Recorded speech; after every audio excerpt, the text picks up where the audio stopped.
क्या आपने कभी ऐसा दिन देखा है जब सब कुछ आपके खिलाफ हो, जब मेहनत के बाद भी हार मिले, जब अपने भी साथ छोड़ दे, जब रास्ता दिखे ही नहीं? ऐसे समय में इंसान टूटता नहीं, वो अधीर हो जाता है।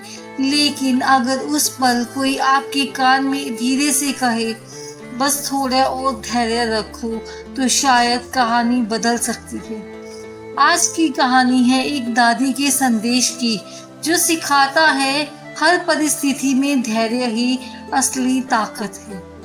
राघव एक मेहनती लेकिन बेचैन युवक, शहर में नई नौकरी, बड़ा सपना, लेकिन लगातार असफलताएं, इंटरव्यू में रिजेक्ट, बिजनेस में घाटा, दोस्तों की तरक्की देखकर तुलना। राघव को लगता था जिंदगी उसके खिलाफ है। एक दिन गुस्से में उसने कहा, भगवान भी मेरी नहीं सुनते। उसी शाम गांव से फोन आया, दादी बीमार है। वो तुरंत गांव पहुंचा।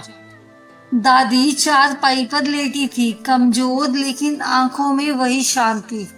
उन्होंने राघव का हाथ पकड़ा और कहा, बेटा, मुश्किल समय में जो धैर्य रखता है वही असली जीत देखता है। राघव चुप था, लेकिन अंदर तूफान चल रहा था। अगली सुबह दादी राघव को खेतों की ओर ले गई। सूरज अभी पूरी तरह निकला नहीं था, हल्की ठंडी हवा बह रही थी। दादी ने अपनी साड़ी के पल्लू से एक छोटा सा बीज निकाला, इसे जमीन में बो दो, उन्होंने कहा। राघव ने बिना ज्यादा सोचे बीज मिट्टी में डाल दिया। दादी ने उसे मिट्टी से ढक दिया और कहा, अब रोज इसे देखने आना।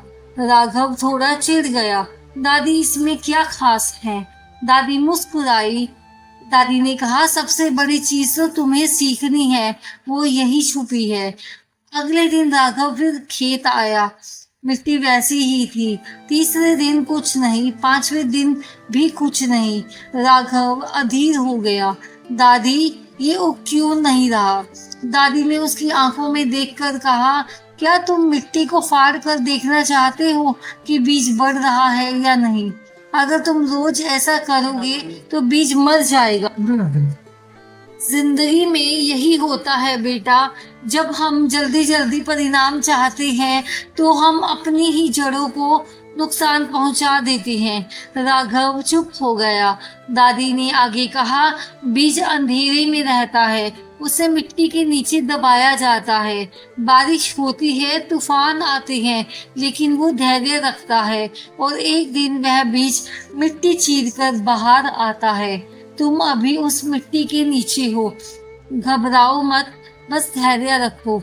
राघव के भीतर कुछ हल्का सा बदला, लेकिन संघर्ष अभी खत्म नहीं हुआ था। उसी शाम दादी आंगन में चारपाई पर बैठ गई। राघव उनके पास आकर बैठ गया। दादी ने बिना पूछे कहना शुरू कर दिया, तुम्हें लगता है मैं हमेशा से मजबूत थी। जब तुम्हारे दादाजी गए थे मैं सिर्फ 38 साल की थी। 3 छोटे बच्चे, घर में कर्ज और समाज की बातें। लोग कहते थे ये घर अब नहीं टिकेगा।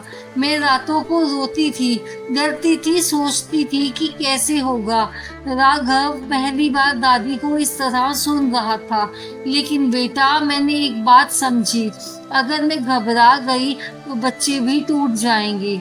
मैंने हर दिन खुद से कहा, आज का दिन निकाल लो, कल का कल देखेंगे। धैर्य का मतलब यह नहीं कि दर्द नहीं होता, धैर्य का मतलब है दर्द के बावजूद टूटना नहीं होता। मैंने धीरे धीरे खेत संभाले, सिलाई का काम किया, बच्चों को पढ़ाया। सालों लगे, लेकिन हालात बदले। राघव की आंखें भर आई। उसे एहसास हुआ वो छोटी छोटी असफलताओं पर हार मानने लगा था, जबकि दादी ने जिंदगी की सबसे बड़ी परीक्षा झेली थी। शहर लौटते ही राघव ने नया प्रोजेक्ट शुरू किया। इस बार उसने तैयारी की थी, लेकिन किस्मत जैसे अभी भी उसकी परीक्षा ले रही थी। इन्वेस्टमेंट डील आखिरी वक्त पर टूट गई। टीम के 2 लोग साथ छोड़कर चले गए। बैंक का लोन सिर पर था। एक रात वो ऑफिस में अकेला बैठा था। कमरे में अंधेरा था, सिर्फ लैपटॉप की हल्की रोशनी। उसने खुद से कहा, क्यों मेरे साथ है? फिर उसे खेत का वो बीज याद आया, अंधेरे में भी बढ़ना पड़ता है। उसने पहली बार हार को गुस्से से नहीं, धैर्य से देखा। उसने अपनी गलतियां लिखी, नई योजना बनाई और तय किया कि भागेगा नहीं। कुछ दिन बाद भी स्थिति आसान नहीं हुई, लेकिन इस बार राघव अंदर से शांत था। वो जान चुका था तूफान स्थायी नहीं होता।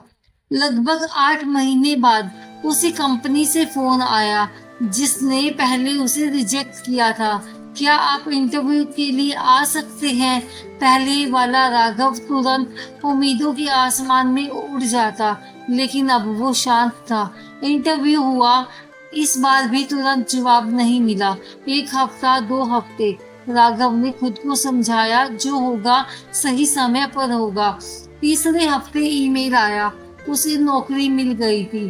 पद छोटा था, सैलरी उम्मीद से भी कम थी, लेकिन इस बार उसने तुलना नहीं की। उसने सोचा ये शुरुआत है। वो पूरे मन से काम करने लगा, सीखा, गिरा, फिर उठा। 6 महीने बाद उसे प्रमोशन मिला। पहली बार उसे लगा धैर्य सिर्फ शब्द नहीं था, ये शक्ति थी। उसी शाम उसने दादी को फोन किया। दादी, बीज अंकुरित हो गया। दादी फोन के उस पार दादी की हंसी गूंज उठी।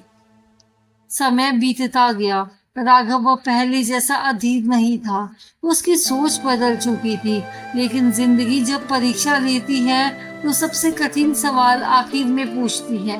एक दिन अचानक फोन आया, दादी की तबीयत बहुत खराब है।